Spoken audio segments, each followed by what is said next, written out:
Assalamualaikum warahmatullahi wabarakatuh. Teman-teman semuanya, selamat datang kembali di channel Cinta Edukasi.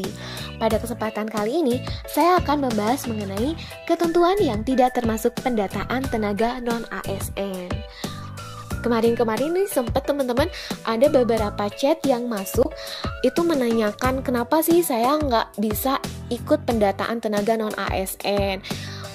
Ternyata setelah diselidiki, ternyata untuk masa jabatannya kurang dari 1 tahun. Terus ada juga yang cerita kalau misalkan untuk yang honorariumnya di luar APBN atau APBD gimana gitu.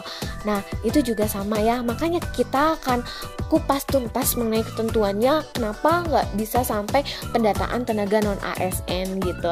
Oke teman-teman, tapi sebelum kita lanjut, jangan lupa untuk teman-teman yang belum subscribe, silahkan subscribe dan aktifkan notifikasinya, karena di sini untuk minggu-minggu ini pasti banyak informasi yang beredar dan nanti saya akan bikin videonya. Jadi jangan sampai ketinggalan informasinya ya.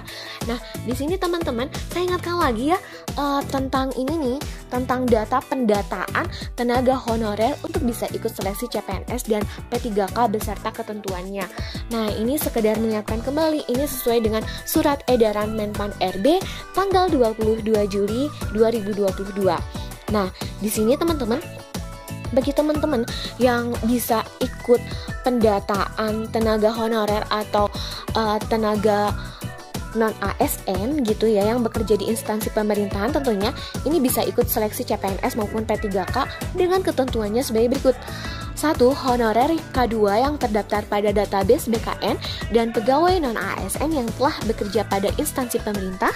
2. Mendapatkan honorarium dengan mekanisme pembayaran langsung dari APBN ataupun APBD. 3. Diangkat paling rendah oleh pimpinan unit kerja. 4. Telah bekerja paling singkat 1 tahun pada 31 Desember 2021. Dan 5. Berusia paling rendah 20 tahun, paling tinggi 56 tahun pada 31 Desember 2021. Itu dia ketentuannya teman-teman. Tapi ternyata di sini ada beberapa ketentuan yang ternyata tidak termasuk pendataan tenaga non-ASN. Jadi walaupun teman-teman nih udah bekerja di instansi pemerintah, tapi di sini tidak bisa melakukan pendataan tenaga non-ASN. Nah, kategorinya apa saja ini? Nah, yang pertama adalah Badan Layanan Umum atau BLUD.